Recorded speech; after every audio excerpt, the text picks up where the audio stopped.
5, 4, 3, 2, 1. And looks like we are officially about to go live on Facebook. One more second, and we are live.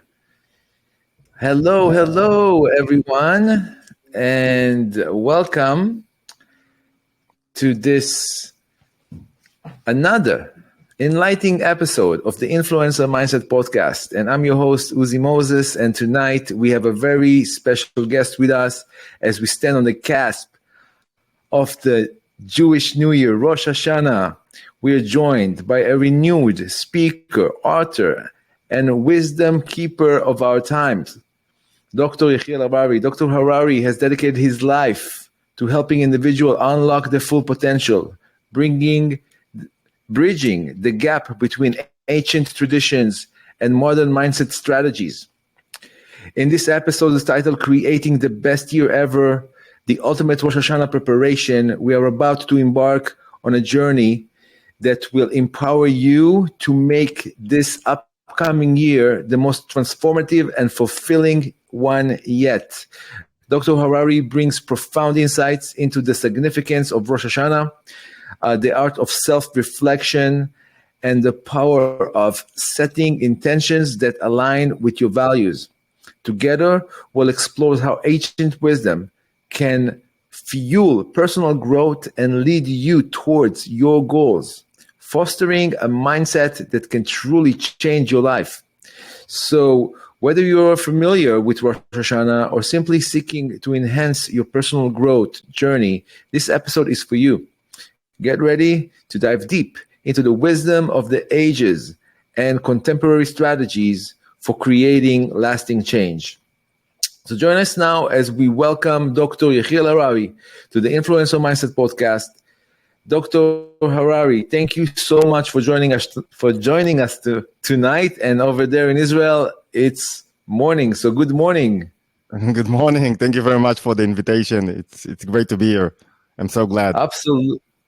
Man, absolutely. I'm so glad. You know, everybody that follows, I just want to say something that we had a little bit of a technical issue that we finally overcome. Mm-hmm. And now we are really about to provide you guys with really life-changing content.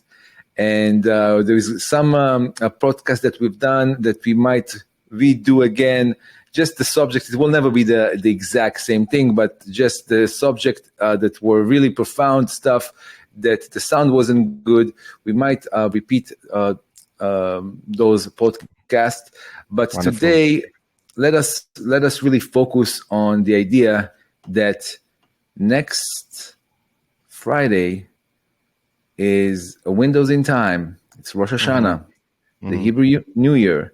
So, Dr. Harari, I will start with the first question that I prepared for you. So, can you explain the significance of Rosh Hashanah and how it's different from the secular New Year's Eve in terms of mindset and reflection? Let's start. Rosh Hashanah, it's one of the most important days in the year. Why it's so important? You know, let's try to understand what's the problem of us, human beings. What is our major problem? You know, the Ari says Rosh Hashanah, there is something like sleeping. In Aramaic, it's dormita. Like the world is getting into a sleep. And we try to wake it up. The major problem that each one of us is facing is what? Is, you know, that we are sleeping sometimes. We are lack of animations. We don't live our life to the fullest. We don't feel that we are full of energy. Sometimes we get into fatigue. You know, I remember we spoke about the fatigue a little bit. What's the idea behind the fatigue? Why do we suffer from fatigue? Well, what's the major problem? That you want, you know, when you talk about fatigue, you talk only about mental fatigue, not about physical one. If you have a physical problem, go to sleep. But the major problem of fatigue is that we do not feel alive. Why? Because we want to be in another place. We are not in our place. It's always like you want to be with your children, and when you are with them, you know, the vacation, we finish the vacation, but when you are with them, you want to do something else, to be with the computer, to go to Facebook, doesn't matter what. And when you are with your children and you want to do something else, that means that there is a kind of a tension because you are not in your place. When you are married and you want to be in another marriage, in another place, there is a kind of fatigue because of the tension, because you want to be in another place. That's exactly what Rosh Hashanah is. It's the solution for this fatigue of human beings that are walking in the world and they do not really believe in themselves, and you don't have enough energy to do things. And that's why the Creator created the world in a way of, we renew everything every year. Every year there is the major idea of Rosh Hashanah, that every year a new, let's call it, a new light. That's exactly the term that he's using.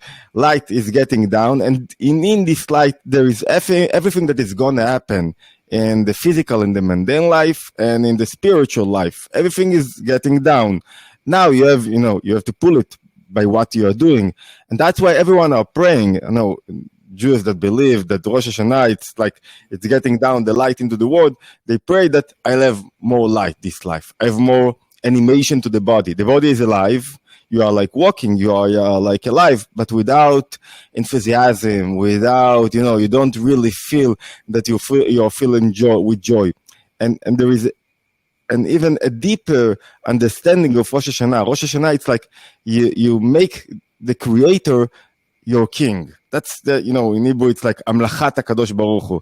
It's like, it's the day that you say, okay, crowning the king. Crowning the king. Yeah, it's like, and you say, this is the day I'm crowning him. How do you crown something? What does it mean to crown something?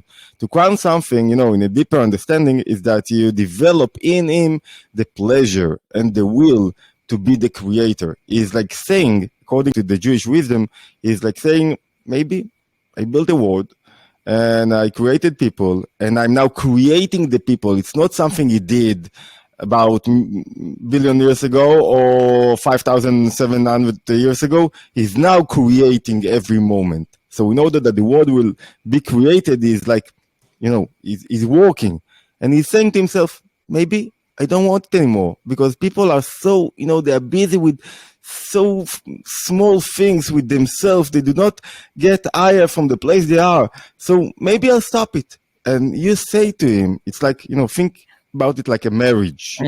Like your wife says to you, you know what, Uzi, I don't want it anymore. I can't. You are too anxiety, and you are criticizing everything, and it's very hard to be with you. Okay, I suffered 5 years. Enough. I don't want to suffer anymore. You see only yourself. What is a grown-up kid? A grown-up kid is a kid that is busy only with himself. So she's saying, it was okay. We enjoyed. There were some good times in those 5 years, but enough is enough. I don't want it anymore. And you are thinking to yourself, I don't want to lose this marriage. I don't want to break up. I see there is something in it. But if I just ask for a forgiveness, it won't work, because she will tell me, again, forgiveness, again. You're always asking for forgiveness, and then you are getting back to what you did, to the way you acted before. So what do I try to do? I try to develop in her some kind of remembrance of the pleasure we had, and the pleasure that we will have in this year.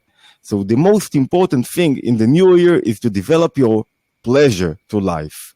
To develop, because if you don't have pleasure in this relationship, she will not have pleasure in this relationship. So Rosh Hashanah, if you will summarize in few words, it's the idea that you have to wake yourself up. It's like, Maimonides says, wake up. When you listen to the shofar, to the horn, wake yourself up and try to see your life differently. And it's all about you. And when you will see your life differently, we think always about results, getting results. But our major problem is not the results. We think about what we want, things that will happen, and then we will be more happy. And if you are waiting for something to happen in order to be happy, you will never be happy. You will never be fulfilled. Why? Because there is always a condition that you are waiting for. and until this condition won't, you won't fulfill the condition, it won't be happen. When you left this condition, there will be something else. And it's not only about happiness. Happiness is a state of mind that push you forward to do more things, not less things. In order to be more successful in life, to enjoy life in the term that you develop your inner powers in life, you have to change. That's what you're really doing. It's the mindset influencer, to change your mindset. Right. And that's Rosh Hashanah. Let's get into Rosh Hashanah, change our mindset, and believe that we can, we can get more light into our life, to wake up. We got to sleep to wake up. And there are a few conditions in order to make this Shana, this year, the best in our lives. Okay, so pretty much this is completely different than from like what people know as a new year, because there's a lot of confusion. People just think, okay, so they're just celebrating another year that are passing, January December 31st, whatever, New Year's Eve, whatever. But this is completely different. So people really need to kind of understand this is not about having just another new year in a calendar, but it's actually shifting and changing yourself from the core, and really taking advantage of this opening, of this opportunity that we have starting Friday of next week. Of this coming Friday until Sunday night, to really create the year of your life. But what are some of the traditional ritual or practices that associated with Rosh Hashanah that people can incorporate into their personal growth and goal setting routine? For example, blowing the horn. Yeah, I'm going to. What am I supposed to do? What am I supposed to do? Is any kind of like something that I could incorporate? Any practice that you recommend? It's a beautiful question. I just want to add one thing before I answer it. It's also called something that we forgot. It's the Judgment Day. Rosh Hashanah is the Judgment Day. We forgot to speak about it, and it's something like the Creator is looking about everything you did the past year. This is a traditional way of thinking about it, and is now judging you. There is a beautiful poet about it. Who will die? Who will be saved? How you will be lived?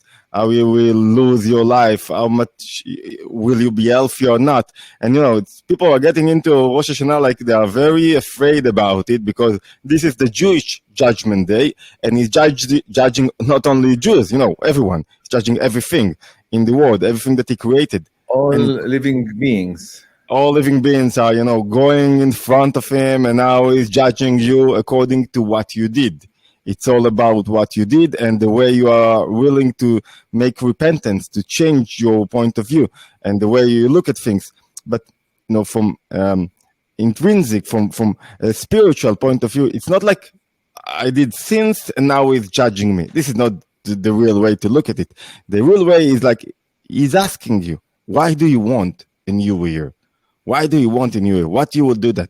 Are you ready to change, to fill yourself with spirituality a little bit, to make a growth? Why do you want? Only for living with yourself, to do nothing, to be lazy, to be in fatigue? Maybe, originally, according to Jewish thinking, according to the Torah, originally on Friday evening before Rosh Hashanah, the world is about to be eliminated.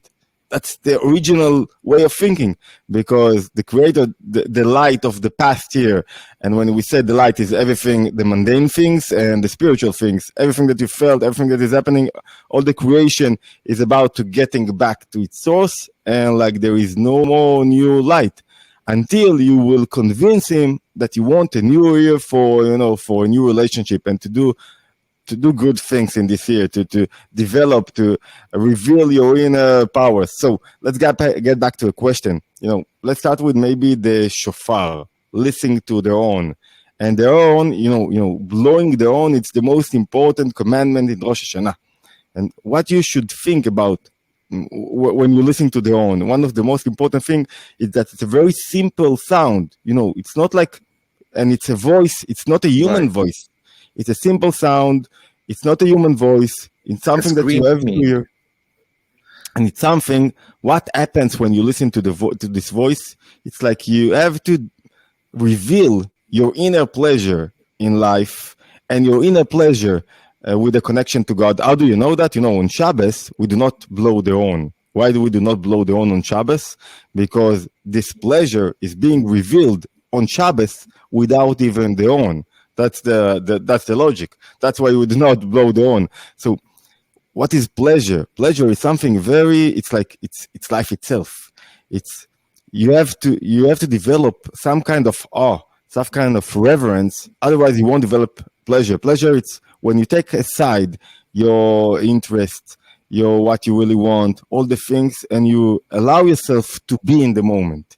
Only when you allow yourself to be in the moment, that's when you discover the pleasure in the moment. You remember what we said about the problem of us and the problem that Rosh Hashanah is the New Year Eve is trying to solve?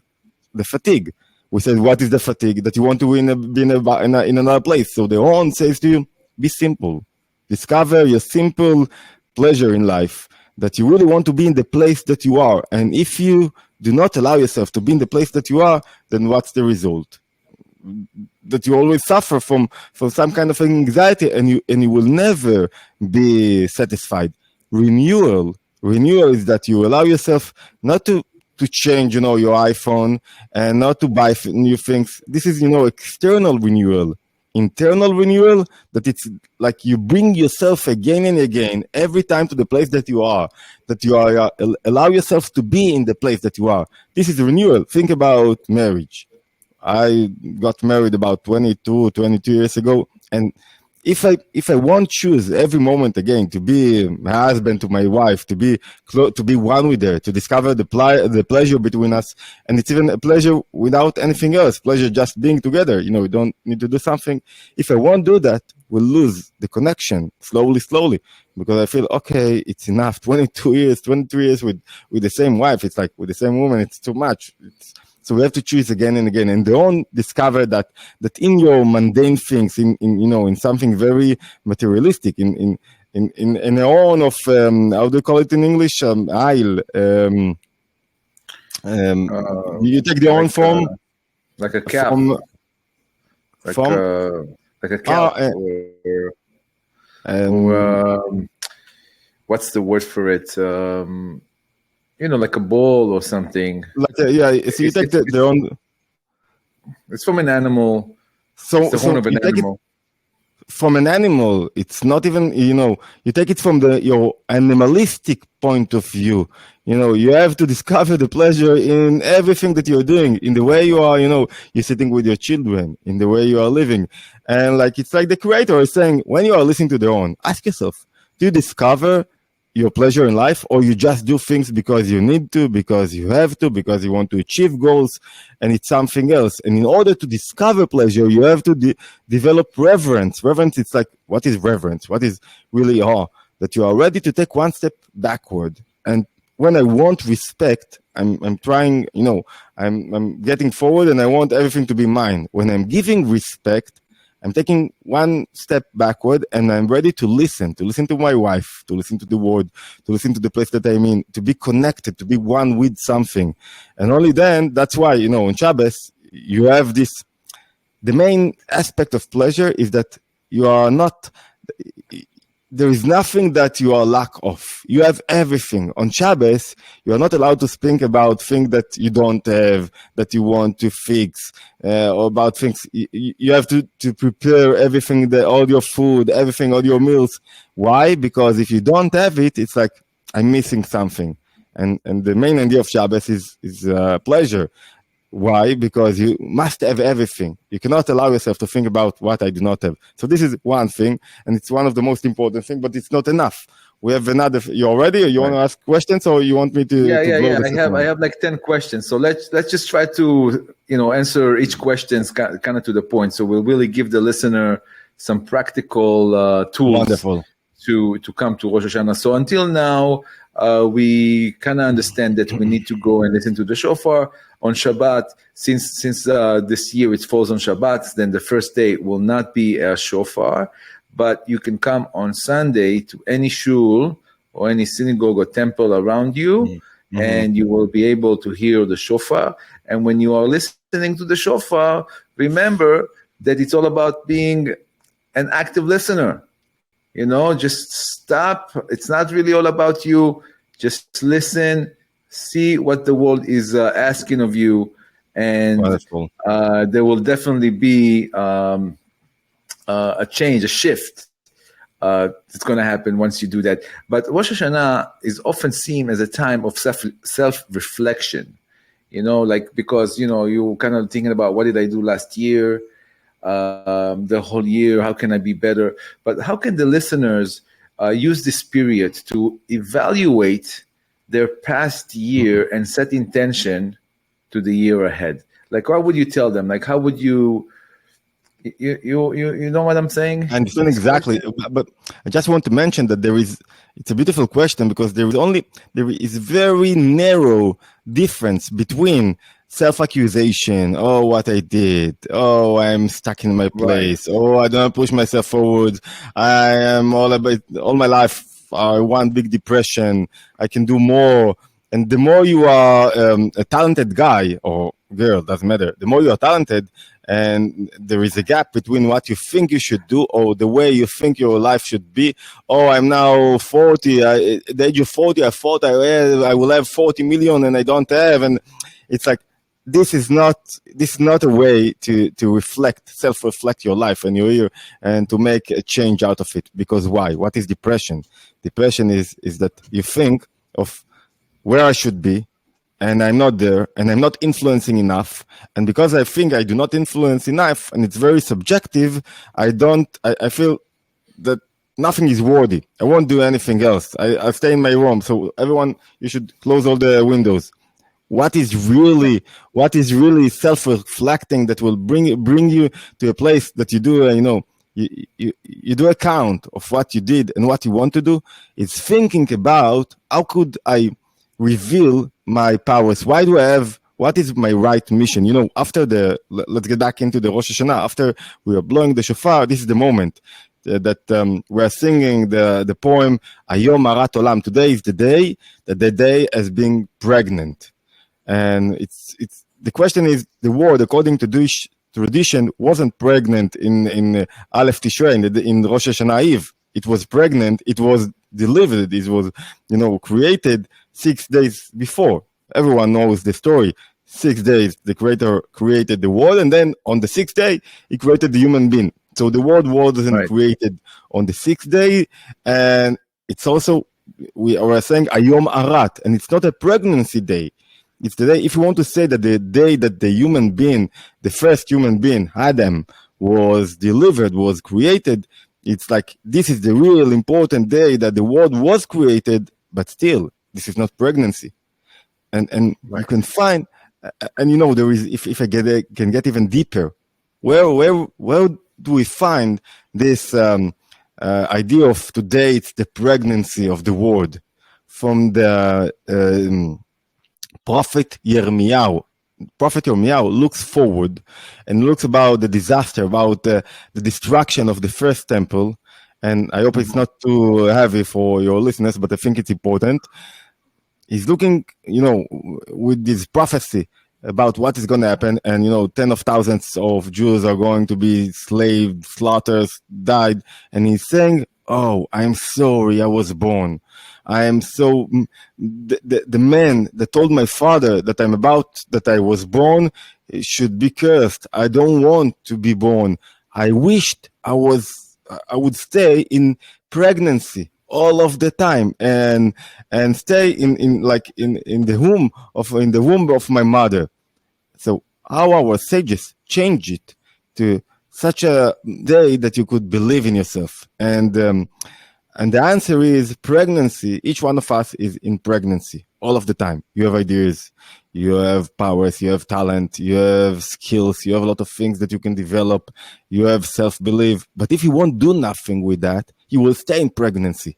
So the main idea after you hearing the blowing of the shofar, that you have pleasure in your life, is to ask yourself, what can I do more? What is the next step that I can add to my life that will ensure that I will develop my inner powers?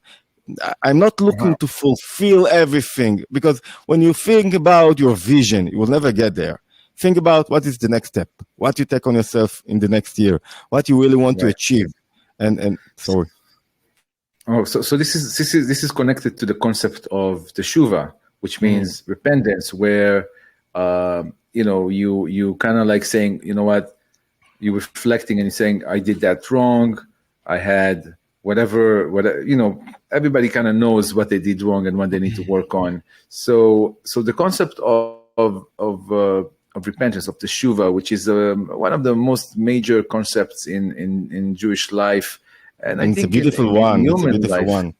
Yeah. So how can embracing the idea can help individuals, and specifically our listeners, let go of past mistakes and start fresh in the new year? Okay, so now I want to start new. I don't want to suffer the consequences of the mistake I've done last year. Because we know we live in a world of cause and effect, in a way. Siba Sovev, what goes around comes around. So I don't want to suffer the consequences. I don't want to get the boomerang back. So what do you say to that? How can embracing the most important thing, idea in tshuva, in repentance, in changing, in believing that the past is not changing me, is the belief that you can change not only the future and not only the present, but also the past, that you can control your past. And, it's something beautiful, this Jewish idea that you can control your past. You are not doomed, or you are not enslaved to your past. And it's all about you. The creator is saying, okay, there is a beautiful poem I'm just mentioning, Untanet Tokef, that God is bringing you all the possibility to understand that you can change what will happen with you, what is now happening with you, and what happened. Maimonides says that in a beautiful place. Just a minute ago, you were, nobody wanted you because you didn't do repentance, because you were all about yourself. And now you changed your point of view. You understood few things about yourself, and now you are beloved, and the creator wants you, and everyone wants you. And his language is so warm. And what's the idea? What's the first thing that you have to know? That you can do that. That I'm influencing without, it's so connected to your podcast, without understanding that you are influencing, really, that it's all about me. When people think, it's a Christian point of view. I don't know. I don't think that, today they think like that, but the creator is it's huge, and you build, and it's all about him, and I'm so small, and I have to do whatever he wants me to do. And according to Judaism, it's all in your hands. He's just waiting for you to wake up, to crown him. And in order to crown him, what does it mean to crown him? To believe that it's not all about you, that you have here a life mission, and stop thinking about you, and stop being, what is repentance? In Hebrew, it's chet, sin. It's like you are missing the target. You are not in your place. You are thinking about things, and you are not in the right place. So you have to put yourself in the right place. Nobody will put you. There is nobody up above that is trying to, to punish you. He's asking for you to be his partner. And the most important thing in tshuva is to believe in yourself. Because if you do not believe in yourself, you won't rectify yourself. You won't change your path. You won't change your trajectory. Right. So in English, there is this word, it's called co-creator. Become, there is a creator, and you become a co-creator. So it's a way for you to become a co-creator of your life and to create the life that you want in the new year. So that's pretty interesting. So in other words, we get the power to not only not suffer the effect of previous mistakes through the repentance process, but also, it's not only about us. It's not, we are not the main thing here, but when we really are able to humble ourselves enough, then we can really truly become co-creators and understand that we affect the whole world. It's not only, as influencers, it's not only ourselves that we influence everything and everyone around us. But a lot of people they're doing like New Year's resolution. Like okay, last year I did this. I was smoking, I was drinking, or whatever. This year I'm not. And then it's called like New Year's resolutions, so to say. So many people struggle with sticking to their resolutions. They say, okay, I'll do this, and then the year starts and they back. You're getting back to the place you've been. Yeah. So what advice do you have for listeners to maintain their commitment to personal growth throughout the year? 2 points. First of all, it's in order to stop smoking, most people does not stop in the first time that they try. They stop maybe after 10, 20, 30, 50 times that they stop smoking, they try to stop smoking, and then after 50 times, they succeeded. What I'm trying to say, it's so important not to reduce this resolution that you accepted upon yourself, and you said, okay, I'm trying again and again. It's very important. Take another resolution, even if you know that it won't happen again, then there will come a moment that you will succeed. Because, a lot of time I tried to do something and I didn't succeed. I did, and then boom, I succeeded. Why? Because I was ready. So first of all, take this resolution, small step, make a small change, believe in yourself that you can do this change. Why you do not stop smoking? Because you feel that there is kind of a pleasure in smoking, and it takes you to another place, and it lets you reveals a little bit the hardness of the day. And if you will believe and you will be able to develop the idea, the concept, the feeling that you can find pleasure in your coffee without smoking, or even if you want to stop coffee, you can find pleasure in life without coffee, then you will be able to postpone it. So this is the second aspect. The first aspect is continue accepting resolutions. And the Alter Rebbe says that even if you will even if you'll take 1,000 resolutions and you got back to the place you were, every resolution was so important to you and to the Creator, because you wanted really in this moment to make a change. In this moment, you really want to develop yourself. So this is the first thing. The second thing, in order, to be committed to what you want, it's not enough to have a resolution. This resolution should be something that you can achieve. And second of all, you should find how do I stop eating things that are bad for me? I really like those, cakes, and I want to stop eating cakes. The first thing that I have to do is what Rosh Hashanah it's asking us to do: develop pleasure in the healthy food that you are intended to consume. How? Start to think about it. Buy things, materials around it. Don't be close to the cakes.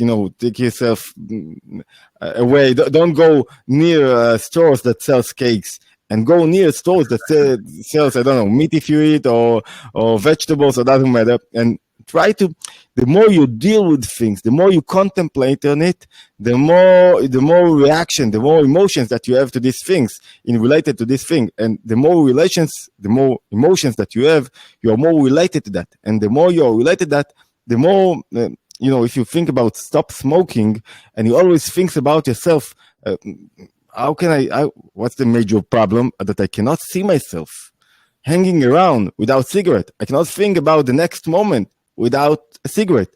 But if you would be able first not to think about the next moment, to contemplate on this moment I'm not smoking, great. Next moment I'm not smoking, great. And not only that, and find pleasure in the moment in the place that you are. To find pleasure, it's a I word, it's not a mundane pleasure. It's pleasure of, I allow myself to be alive. Pleasure is the source of liveliness. And if you will be able to think like that, then you're committed yourself. You don't think about yourself. You think about what you need to do in the moment. It's like, it's always influencing, it's always, or accepting, and then you're always in a state of mind that I'm doing things not because of myself, because I need to do them, because it's very important, because it's my life, because here I find pleasure. Here I really want to manifest my inner lightening, or to light the world, or to illuminate what I have to bring to the world. So when you think like that, you are filled with power. You feel yourself with power, and at the end, you will step by step, you will be able to overcome any addiction, to change your life slowly, but you have to believe in it. You have to believe that you can do that, to postpone, thoughts, undesirable negative thoughts, and etc. Right. So you're saying just keep trying. Main thing is never give up. Never give up. You're gonna fall, get back on the horse, keep trying until eventually you are going to fulfill all your resolutions. As long as you don't give up on yourself, you don't give up on the resolution itself. Maybe I want to add, if I can, one sentence. The Creator created you like that you have to win every moment again, and He created you like that because He wants your battle. He wants your resolution. He wants you to renew yourself. Right. That's why He created you like that. It's not like He's punishing you because you are now addicted or you're suffering from depression or from anxiety, and He's now punishing you. It's not your suffering. It's your inner misery. It's your opportunity to show growth, to win, right. To take yourself out of this place. To earn the resolution, because if you quit smoking, guess what? Your life will be so much better. You're gonna have a way better breath. You're gonna breathe better at night. And I can tell you, look, from my experience, I quit smoking years ago, and the benefits of that is just unparalleled. And now that I'm looking backwards, I'm like, how did I do this to myself? I mean, now I can finally breathe. My clothes smell good. My car smell good. I think there is something higher than what we are. There is something higher than that. The something that is more important, to postpone, to overcome addictions, is that you are not being controlled by something else. You are living yourself independently. It's like, I remember when we were young, and I thought to myself, okay, I'm in the library. Now I have to get out in order to smoke. I want to smoke. So the cigarettes control my time. I want to learn and I have to get out. I want to hang out with friends in some kind of, and you cannot smoke. So I have to get out.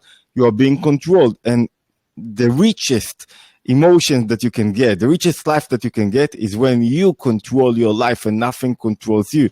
You don't have to get out to smoke. You're not must to looking for a store to buy cigarettes at night. No, you're not being controlled. You control your emotions. You control your life. You control your cravings. You control your mind. You control everything. When you control, you choose. That's when you are in the image of godliness. That's amazing. Like, I really, really like that idea that, you need to earn it, because the Creator created you in that way that, it's going to be, you're going to fall from the horse. You're going to, maybe fail at the first time or second time. But that's what it's all about. It's all about getting back up and keeping on fighting. So how can, gratitude, play a role in shaping a positive mindset for the upcoming year? And what practices can an individual use to cultivate gratitude daily? It's a beautiful concept, gratitude. Why? Because we said that Rosh Hashanah is the crowning of the Creator. What is crowning the Creator? The most important idea is that you are not a victim. What is to be a victim? Victimize yourself, that I think that I should have been in another place. I should have been born to this family, not my family. I should have got married with there and not with there, because I always think that the party next door, it's a better party. It's not the place that I'm in. It's not the best party. So when you gratitude, you said, what is the most important thing that hide beneath gratitude? The most important thing is that you said, whatever I've been through, and it's a part of, changing your past, was a part of my spiritual and mental and physical growth. And I gratitude about it. I said, okay, all my potential, I had everything that I faced was a part of unrectified world, in order that I will bring myself to rectify it. That's why every moment in my life was corrected, was precise, measured to my size. So that's why, gratitude, it's the place that you say, I'm waking up in the morning and I say, thanks, the Creator, for everything you brought me, for all the possibilities, for whatever I will face this day. It's a part of something that is precise, of correct. It's really for me. And when you are working like that, Viktor Frankl said, when somebody think about himself as a victim, everyone took from him, and he will never be able to change his emotion, his negative emotions. Why? Because it's all about him, and the emotions controls him. And he always think he should have been, maybe in the past he's afraid, he has anxiety about what will happen, and from in the future, and from the past he's always, I missed this opportunity. Why I didn't do like that, or why I didn't do that. And when you gratitude, you said, okay, the past was okay. Whatever I did was, precise. And whatever it's gonna be, it's what is confidence and trust is that I'm sure that everything that is gonna be just great. And gratitude is one of the most important thing, in crowning the king. Without that, it's all about you. It's all about, okay, I want to be in another place. And it does not contradict. If you will contemplate on our talk, there is some kind of contradiction between two things we said. We said, from one point of view, you have to accept yourself, your life mission in the place that you are. And from another point of view, you have to push yourself forward and to discover more inner powers and to discover your attributes. There is a reason why you are in this world, why you were created or why you were born, and you have to push yourself forward and to gain more results in this life. And it's two ways that you have to work on. It's maybe the most important or the hard contradiction that we have in our life. From one point of view, to be in the moment, to be, to live this life, to live the present. It's very hard. And in another point of view, to discover all of your attributes in this present. It's like, you have to hold, to be happy, to be gratitude in the same moment, and not to be satisfied, and to all those two contradictions, emotions so you'll have two engines in you. It's like Tesla with two engines. It's like the Tesla that how they call it, and the one with two engines. The one with two engines, that first of all you have to drive fast and to enjoy the moment. That's the major contradiction that we have to hold. And this is Rosh Hashanah. It's very hard to hold contradictions, because we want to walk in one step, want to be sure that we are walking in the right step. But it's not enough to walk in one step. You have to break yourself and to discover your ability to be here and to push forward. So in other words, have the gratitude that you need for everything in your life, but stay hungry, which means stay hungry. Don't be satisfied. That's it. Now I'm good. Now I got what I wanted. Stay hungry and keep on moving forward and achieving your goals. But without stress, without anxiety, with confidence, with self-esteem. It's like believing. Self-esteem, it's not about you. It's believing that you are not here for no reason. There is a reason, a precise reason, and you have to fulfill this reason. And everyone likes you, and everyone accepts you, and you are being accepted and being beloved by the Creator. And don't wait for others to call you and to open the door for you. Exactly. Yes. If nobody's coming to help you. You need to help yourself. Yeah. That's the bottom line. Is nobody's gonna call you and tell you, "Hey, I got $1 million for you," or Beautiful. "I just got the part in the Hollywood movie." Beautiful. Push nobody's yourself. Coming. Exactly. I think there is one philosopher who has this whole idea of nobody's coming. Nobody's coming. Like, you need to get up and do it for you. Nobody's coming to take your weight off. Nobody's coming to prepare you healthy meals. You have to do it, and it's important. So Rosh Hashanah, it's really sometimes involves reconnecting with your faith, with your belief, your faith. So how can deepening one's spiritual connection contribute to personal transformation and a better year ahead? So just rephrase the question real quick. How can I, increase the faith that I have, the emunah that I have in myself, in the world, in the universe, in the Creator, to transform, to really make this a transformational time for me to create the year that I want. They say that you can take your eyes downstairs or up, and you can lead yourself down to the mundane life or up. What is to be more intrinsic person? To be more intrinsic person, to be a person that he believes that he have a spiritual, experience that is connected to something higher, that he is asking, what is the truth? Why am I here? What's my life mission? What is the right thing to act in this moment? A person that is only external, it does not ask things like that. He asks, how people look at me. How should I have, what's the right way to act, but what's the right way people to act in order that people will really appreciate me.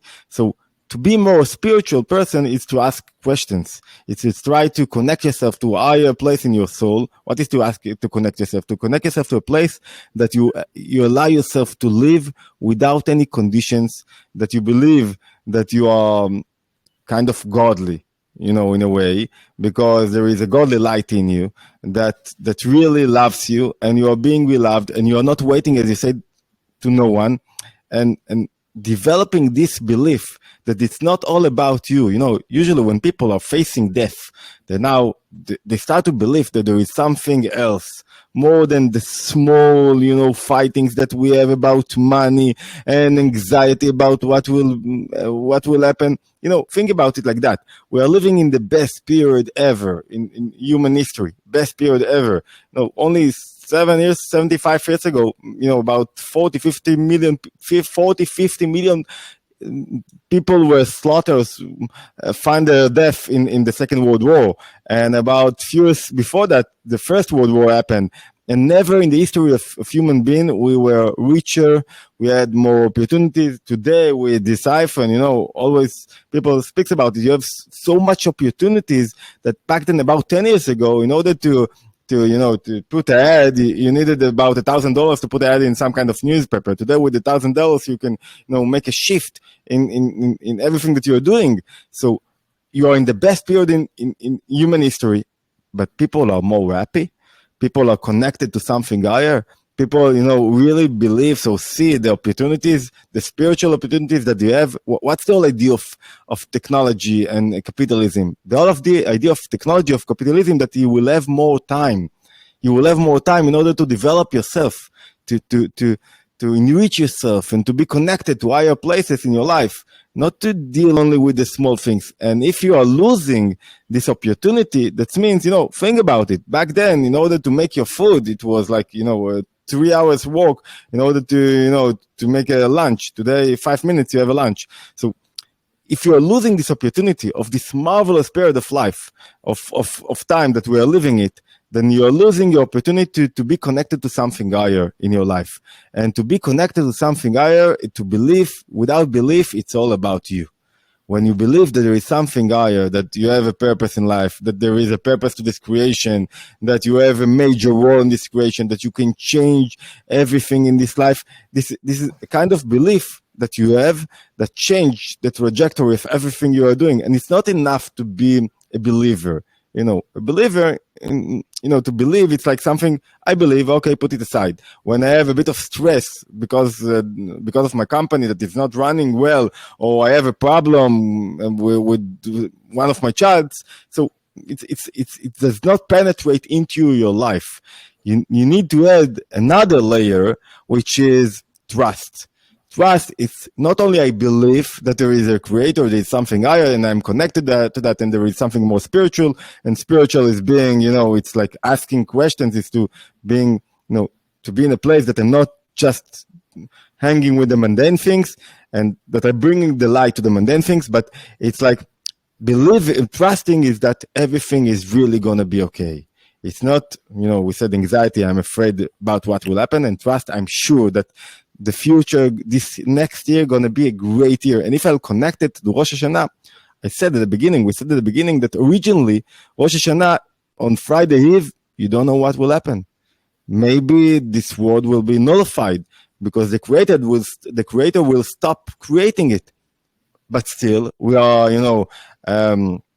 dressing in white and going to the synagogues, to the temples, because we believe. We are not believing. We have confidence that our wife, the creator, it's like, will say, I'll do.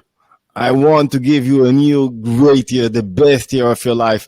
Don't think that anything you did in the past year will eliminate your opportunities to have the best year of your life. That's the major idea of confidence that you're getting into in Rosh Hashanah, that I'm sure that I will get everything that I need in order to develop myself, my family, my attributes, and to have the best year of my life. Without you, because you decide, it's all about your confidence and your belief. Exactly. That's why I titled this episode "Creating the Best Year of Your Life," because it's really up to you. Just like we said before, nobody's coming to create it for you. You have to create it yourself. Okay, so I mean, it's really, really fascinating. So can you share maybe some stories or some examples from your own experience, or maybe experience of people that you encountered, where people have transformed their life through Rosh Hashanah reflections and practices? Maybe the major story of Rosh Hashanah, it's about the mother of Sisra. You heard about it before? I'll share, a personal maybe story. The mother of Sisra, who was the mother of Sisra? Sisra was, an enemy of Israel, of the Israelites, and Barak and Dvorah sent about 10,000 of soldiers to fight him, and he ran away, and he got into some kind of a tent that Yael was in this tent, and she seduced him to get into the tent, and then she killed him. And we are blowing the shofar according to the way that the mother of Sisra was crying. She was sitting on the window and she waited to her son and she was crying. And we do not know, our sages says, we do not know how she cried. If she cried like that, or if she cried like that, or if she cried like that, we do not know. So we try everything. You have to hear not only one blow of the shofar, but 10 blows of the shofar. In Rosh Hashanah, in every day of the Rosh Hashanah, we have 2 days. So everyone is asking, why do I really care about this mother of Sisra? You couldn't find another mother, a Jewish mother, that cried about a righteous Jews that was, right, that she was afraid of him? Why? Sisra wasn't Jewish, right? No, he wasn't Jewish. He hated Jews. He was one of the most prominent enemies. It's like the mother of Hitler, God forbid. Wow. She's sitting on the window and you're waiting and you do not know how she cried. That's the way. I remind you that blowing the shofar, it's the most important commandment of the day. It's the way that you awake in godliness, in the Creator, the pleasure, to the will to reveal, to bring the light to the world, to a new light, to a new year. So the answer is it's Sisra was, when Sisra went into the tent, he had, intimacy with Yael. And from this intimacy, one of our most important sages, Rabbi Akiva, was born. And we are asking, and he had sons, she had sons that learned Torah in Jerusalem. And we are asking, it's like the mother of Sisra was asking in the window, I don't know if really my son, my hard son, my evil son, I don't know if a mother can say it like that, had the opportunity to bring light to the world, to bring something else to the world, to develop, to reveal from what he was something else. And when we are blowing the shofar, we are asking ourselves, do we really believe that from everything that wasn't, really rectified in our life, or from those, black windows or black places in our life, can we discover the light? Can we discover, something? Can we cry about it and discover something inner? And that's the most important thing. And I think whenever I believed in myself, and believed not only myself, in my, environment, and in the people that I'm living with, whenever I believe that they can make a change, that they can transform myself every day with my daughter, if I do not believe in her, if I just sending her commandments, do like that, do that, I'm losing her. And when I let choose by her own, her trajectory and think about things and develop her inner pleasure in life and understand the purpose of her life and not just spoiling her, I see another child, a different child, a child that is growing so fast. And, it's in everything that you're doing. It's like, so I think, taking the resolution in Rosh Hashanah and trying, little by little, step by step to discover it in the year. And the first step is just taking the resolutions, because a lot of people are depressed. They have despair. They do not believe that a change can come. They do not believe that they control their thoughts. They can change their emotions. They cannot believe that they can change their relationships. And I saw, the best example, everything that we are going through illuminates in such an high level in the relationship. And I saw a relationship where the spouse could kill one each other. And then one of them made a change. He didn't waited to his spouse, to make the change. He made it by himself. And when you are waiting for someone to do the change, it will never happen. When you're doing it by yourself, you want a happy house, do a happy house. Bring happiness to that. Bring smile. Come back from work, smile. And make it, look at it as something very valuable that you want to bring to your house. It's like, this is the results that you want to achieve. And when you do that, wow, I saw the other spouse making the change. And now he is growing and he's saying there is now someone to work with. And now he develops himself. And it's a beautiful sight to see. People that a minute ago were, about a minute from splitting, and now they are getting back, but not only getting back and solving, communication problems. They're getting back with love, passion, believe in yourself. You can see it, from a different angle. People that does not do this work, do not believe in themselves, do not make the change. It's all about themselves. After they're splitting, they becomes enemies. And it's always, frustrate me to see people that just a minute ago, they loved each other. They had intimacy. Now they want to kill each other. They're fighting like this is the enemy. It's like unbelievable. So if you can make this shift, you can make the shift to the other side, to the goodness. It's a better shift to do. That's quite amazing, man. I you know what? I never knew the story with Sisra and his mother, that she was crying, and the shofar is actually trying to simulate. This is the verb that you're using. And we are asking how she cried. She's sitting in the window. How she cried. It's amazing. And everyone in Israel, all over the world, blowing according to the of Sisra, to believe that, everything in Judaism, we are not reading the Bible and this is the way that manifests our Jewish life. We are reading the Bible Bara, the Talmud, according to the Talmud. And the most important person that shapes the Talmud is Rabbi Akiva, the ancestor of Sisra and Yehiel. Wow, that's amazing. So what are some practical strategies for setting achievable goals during this time?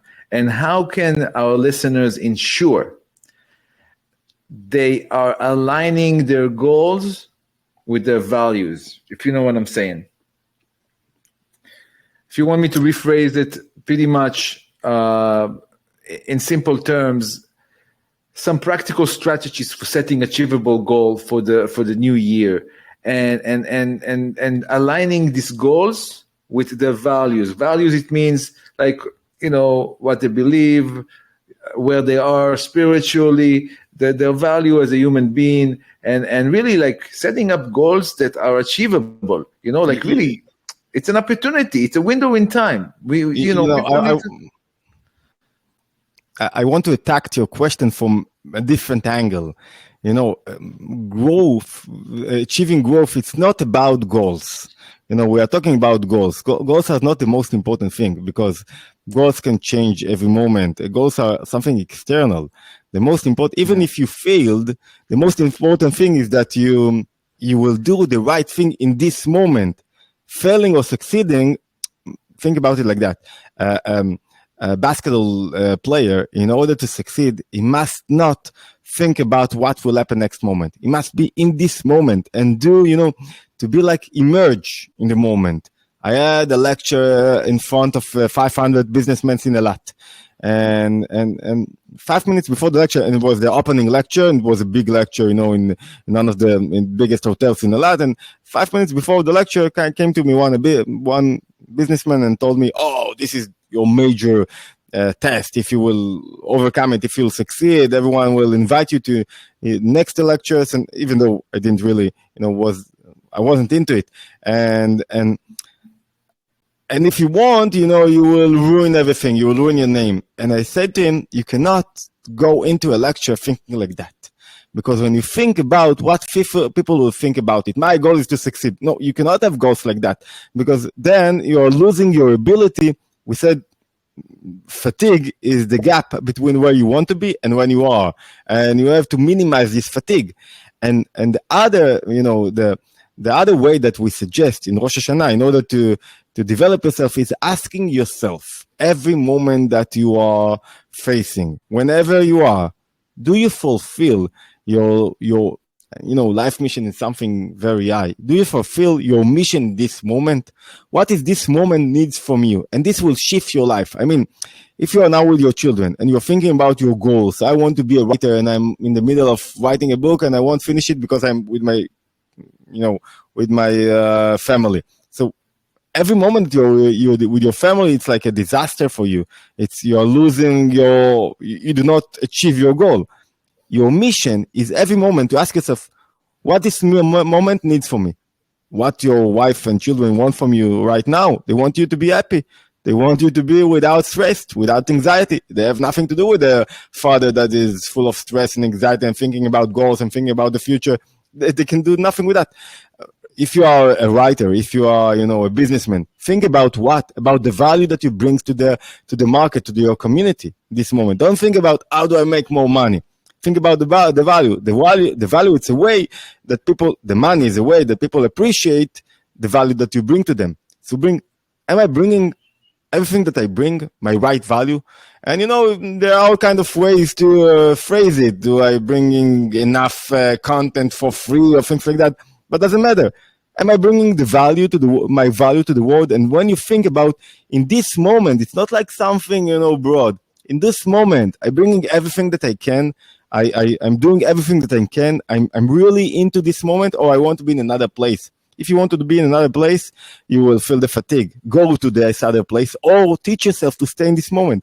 So it's always asking yourself about every moment. And this is the way to overcome, we said, addictions.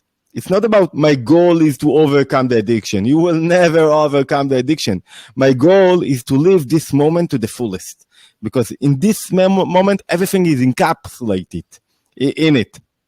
So thinking like that, it's like there is no, think about it. There is no, like, you have your diary, your Google diary. And you have, some kind of more important dates in this diary. And it's like the more important dates you have, on Wednesday, you have a very important meeting. So Monday until Wednesday, it's not so important days. No, every moment is important. Every moment you have to live your life. What is addiction? I cannot live my life without leaning on something. So I'm waiting to the smoke, to the weed, doesn't matter at night. Until then, I'm not really alive. And being alive and accomplish everything that you want in life is living every moment. And then in every moment, you have what you want to do in this moment. What is the right thing to do? What you chose to do. So, you have some kind of a vision, but it's blurred one. But, the most important thing is you have the trajectory, but you're doing every day. And the more you do every day, the more you will be in the moment. Let me rephrase it. If you will not act like that, even if you will achieve things, you will be Elon Musk. You will earn, billions. You could be unhappy. You could be a miserable guy because you're always dependent on the results. And every moment, other people are judging you. You think you are being controlled by others. Am I succeeding like I was? You compare yourself to the age of 30. You can never live like that. So even if you achieve your goals, then there will be new goals. And with those new goals, you will be more frustrated and more unhappy. So the way is to live every moment. To have goals, you must have goals in order to live in the moment, because otherwise I cannot concentrate in the moments. So the goals, it's like, it's like my main trajectory, but you have the goals in order to live in the moment, and not only living in the moment. Discover, we said living in the moment, and then discover whatever you can do in order to rectify the moment. It's not like you are in a rectified moment. You are in unrectified moment. So thinking like that, it's the real shift. Every moment, am I doing the right thing? Sorry that we spoke a lot. Yeah. No, it's okay. Chava, I'm going to call you back. I'm sorry, Chava. No, that's amazing. That's amazing because a lot of people are confused when it comes to that, and really the goal is to live in the moment, because this is where everything is, and when you live in the moment, then you can connect to your true potential, to happiness, to everything, because set up small goals, and the main goal is to live here and now with happiness and joy. And when you really do that, then you don't need anything. You don't need the addictions. You don't need all that. And this is making so much sense. It's not only living in the moment, it's rectifying the moment, revealing everything, all your potential in the moment. And it's like, you're not a monk. That's why Judaism does not have monk in the regular way we understand monks. You have to get married. You have to build a house. You have to push yourself forward. And in the same time, to be present. Right. It's amazing. Also, like I want to kind of mention and congratulate everyone that happy birthday to everyone, because Rosh Hashanah is also the birth of the first soul. And according to Kabbalah and to the esoteric wisdom, and each and every human being is a spark of that soul. And that soul came into existence on Rosh Hashanah. So happy birthday, everyone. So as we conclude, Dr. Yehiel Harari, could you provide the listeners with few actionable steps or exercises they can implement immediately to kickstart their journey towards creating the best year of their lives? Let's take fast few. First of all, every day, ask what goodness you brought to the world. Are you helped someone? The Baal Shem Tov, the founder of the Hasidic movement, says, you don't know, but maybe the highest thing to do is to help someone, to see someone else. Sometimes it could be a charity. Sometimes it could be that you smile to someone. Sometimes it could be that you listen to someone that really wanted to share with you something. What goodness you brought to the world. What is so important? Because all the negative emotions are when you are in the center, when it's about you. When you're thinking about others, when you're getting out of the center, that means you minimize your negative emotions because you succeeded to see someone else. That's the first thing. So ask yourself, you didn't do anything good this day? Try to do something. Doesn't matter what. Try to do something. It's more for you than for him. Secondly, gratitude. Wake up in the morning, first do, it's the first traditional things, that commandment to do in the morning. It's the gratitude, to say, okay, modern Lefanechai, thanks you that I have this opportunity to this amazing day. It's comes with the contradictions to the idea that what this day is, what black holes are gonna face this day, what dangerous things can happen this day, how things are gonna get bad this day. It's the opposite way of thinking. What good things are gonna happen this way? This is the second tool that we use. The first tool is try to add to your schedule small things that in them you think that will get you nearer to your goals. And it's very hard. I think it's easy to do small things. It's hard to know what are your goals. You will never know them in a bright way. So just do something. Decide to yourself that there are few hours in a day that you are not looking at the social. You are doing something that is important to you. Doesn't matter if it's not the most important thing that you're doing in the moment. And maybe the third thing, learn about your soul. Without learning, you cannot develop yourself. You must learn, listen to audiobooks, and there are all kinds of things that you can learn. You can learn history, you can learn about, read things, but the highest thing that you can learn is about the way psychology, Jewish psychology. It's one of the important thing that you can get presence that you can give to yourself, because then you can understand your emotions, your thoughts, your wills, how everything works, how you can fill yourself with motivation, learn about yourself. Without learning about yourself, nothing will push you forward, nothing, And maybe the fifth thing is look at your environment and try to change the way you look at it. Try to see, instead of, without contemplating, you want a rose life, in your life. So look at your spouse or on your relationship and ask yourself, can I see only the good things in my wife?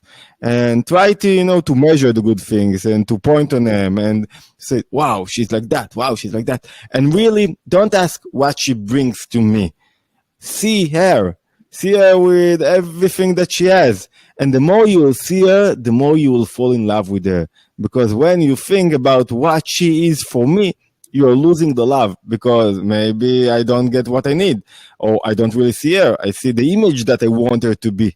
And the more reverence you have, the more, the more ability that you have to listen to the word. It's not influencing. A part of the influencing is accepting and receiving. And receiving is about getting backward. And we said, listen and see her. And the more you'll see her, the more in love you'll be with her. Why? Because now she will have her own image, and you are falling in love with her image, not the image that you want her to be. And the more you'll see your child like that. He's not the child that you want him to be. He's the child that you see him. So you're in love with him. You don't want your child to be, you don't want Chava to be like, someone else, like Hannah. No, she's Chava. She has her own, quality and a characteristic. And when you see them and you are loving them, that means that you don't want to push them far from you. You want them to be in your environment, to be close to you. Sometimes we really love our children, but we don't want them near us. So you really want her near you. You really want her characteristic. And then when you walk like that, you don't only influence on her, on the way you see her, you influence on yourself, because you are becoming a better person. Okay. Wow. Thank you so much, Dr. Yehiel Harari, for this amazing conversation, amazing preparation for Rosh Hashanah. So I just want to remind our listeners to please follow, share, subscribe to Dr. Yehiel Harari, hitbunanut.net is the website, and then his YouTube channel. There is a Hebrew one and an English one, Jewish Psychology 1, YouTube/Jewish Psychology 1, and then hitbunanut.net. For the Hebrew one, you can find that on YouTube. He's posting every day amazing content. You guys should really take advantage of it. And please subscribe to Influencer Mindset Podcast, as we're going to continue providing you with valuable information and tools to really make your life the best possible, so you can reach your full potential. Thank you very much. And כתיבה וחתימה טובה, וגוד ראש השנה. שנה טובה, כתיבה וחתימה טובה, ונדבר. We'll talk soon, and thank you guys for being with us, and we look forward to seeing you on the next podcast. Take care. Bye-bye.